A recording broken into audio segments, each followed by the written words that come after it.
Design tem algo a ver com advocacia? Pois é, tem, e isso já está mudando a forma de advogar. Será que isso vale também para o seu escritório? Fica comigo até o final desse vídeo e você vai entender tudo.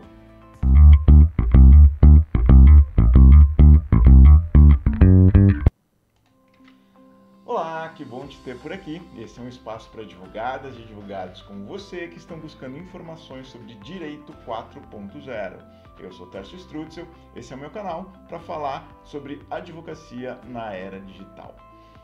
Até o fim dos anos 1990, você precisava cursar 5 anos de faculdade, passar no exame da ordem e aí já estava pronto para se dedicar à sua carreira advogando. Alguns advogados ainda faziam pós-graduação, MBA, para conquistar uma especialização, mas geralmente se encerrava por aí. Eu não estou menosprezando o esforço que é envolvido em todas essas graduações, tá bom? Eu sei quanta energia precisa ser aplicada para conquistar tudo isso, mas a minha provocação aqui é que tudo isso já não é mais suficiente para exercer a profissão de advogado. Pois é. As transformações no mercado jurídico não param de bombardear os advogados por todos os lados. São muitas novas boas práticas, conceitos, tecnologias reunidas num grande balaio denominado Advocacia 4.0, que nada mais é do que a transformação digital no universo jurídico. Se você não acredita muito no que eu estou dizendo, dá uma olhada nas notícias e artigos nos principais portais jurídicos. Acredito que você acompanhe alguns dos portais jurídicos. Veja lá quantos assuntos estranhos à advocacia e ao direito estão lá em meio a notas sobre decisões, jurisprudências, rumos, etc.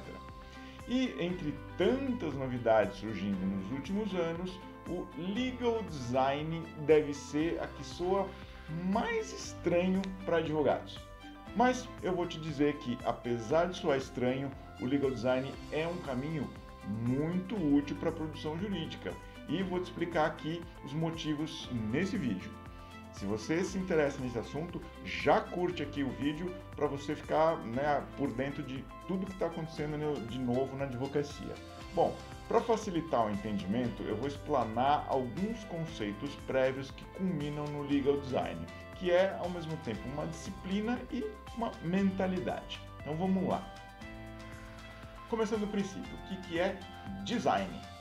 Tecnicamente falando, o termo design diz respeito a projeto e, consequentemente, planejamento para que se coloque esse projeto em prática.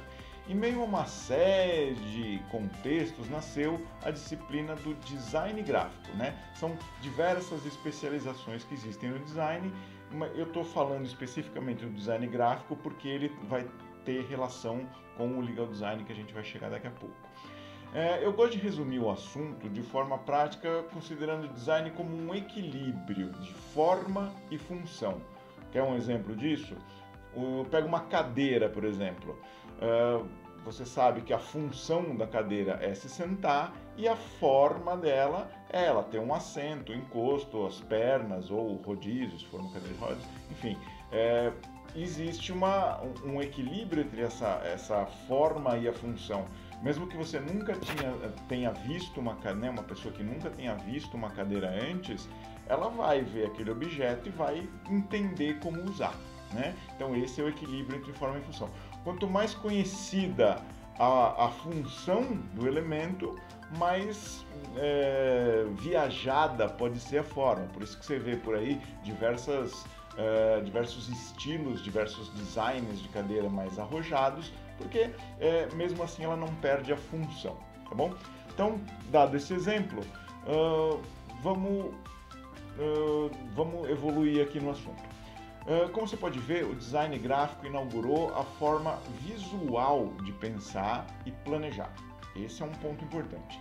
Antes de gerar ativos como logotipos, interfaces gráficas, identidades visuais, o design trabalha com rascunhos, com sketches, com esboços, com layouts, tá? Então, essa é a criatividade e a experimentação que representam a base primordial nas soluções de design. Para se chegar a uma solução utilizando design gráfico, são feitos todos esses esboços, rascunhos, esquetes, como eu falei. Então, é como se isso fosse uma parte do planejamento para se chegar a essa forma visual. E essa maneira visual e gráfica de pensar, porque quando a gente está fazendo um rascunho a gente está pensando visualmente, essa maneira gráfica de pensar e planejar, que é típica dos designers, inspirou profissionais de gestão e inovação. Olha só que correlação inesperada. Se o cérebro humano é multidisciplinar, então nada mais natural do que utilizar ferramentas e recursos visuais, criativos e interativos para abordar problemas. Se o ser humano é naturalmente gregário, então também nada mais natural do que desenvolver métodos colaborativos para identificar barreiras e desenvolver soluções. Tudo isso que eu estou falando, essas formas de usar, né, esses recursos visuais de pensar e planejar, na gestão e na inovação, é o que representa a disciplina chamada Design Thinking. É um assunto novo, não é muito conhecido, mesmo na área de gestão é só quem está atualizado com as tendências mais atuais de gestão, de inovação, de métodos ágeis, está familiarizado com o Design Thinking. Mas mesmo assim a gente está trazendo isso para cá porque essas bases do Design Thinking já estavam formadas para, né, se elas já existem, por que não trazer isso para a prática jurídica? O conceito já existe. Então faz todo sentido, porque uma peça jurídica tem a função de comunicar. Lembra lá que eu falei entre o equilíbrio entre forma e função? Uma peça jurídica, um documento jurídico tem uma função de comunicar. Ela precisa ser compreendida pelo público destinatário. E foi seguindo essa lógica que a professora Margaret Hagan, lá da Stanford Law School, elaborou o conceito de Legal Design. Inclusive, ela publicou um livro chamado Law by Design. Segundo a professora Margaret Hagan, Legal Design significa usar o método visual e criativo de pensar para tornar os serviços jurídicos mais humanos, mais utilizáveis e mais acessíveis. Então, é uma forma de repensar como são entregues os produtos, né, as peças na área jurídica, todos os documentos em geral.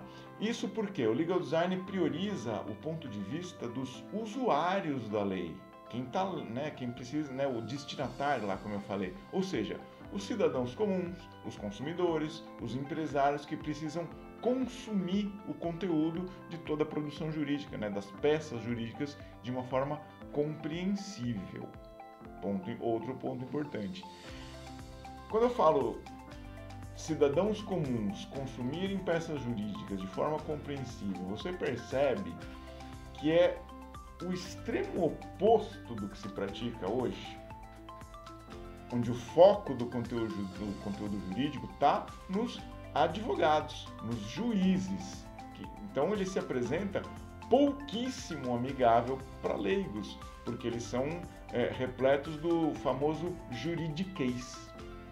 Na prática legal, o Legal Design envolve algumas técnicas, como por exemplo, a utilização de linguagem objetiva e compreensível, do uso de recursos visuais em peças jurídicas, e aí significa hierarquia de textos, utilizar gráficos, infográficos, ícones, ilustrações, enfim, uma série de conceitos que vêm do design gráfico, por isso comecei dando ele como exemplo. Outra boa prática, outra técnica, é a formatação e a diagramação com estética mais agradável, como eu falei há pouco, utilizando as hierarquias de informação dos textos, né? Também é possível utilizar recursos multimídia nos processos, já que hoje a gente tem tantos recursos digitais. Como é a melhor prática, né? Qual a melhor forma de juntar esses recursos, essas mídias nas peças jurídicas? Existem boas práticas para isso. E também utilizar, o Legal Design também diz respeito às interfaces gráficas de softwares, que precisam ser mais amigáveis. Tanto, aí sim, agora para os advogados e para os magistrados, porque os dois, um em cada ponta, está utilizando interfaces gráficas de softwares. Enfim, essas são as principais boas práticas e técnicas do legal design. A última questão que eu quero trazer aqui, não vai embora ainda, tem mais um ponto importante aqui sobre a aplicação do legal design, que é como o escritório vai implementar, como o seu escritório pode implementar isso. Existem algumas formas. Pode-se reunir uma equipe multidisciplinar interna, né, formar um time de legal design dentro do escritório, se o escritório tiver porte para isso, obviamente. Pode-se contratar uma consultoria para ensinar esse time como aplica na prática o legal design.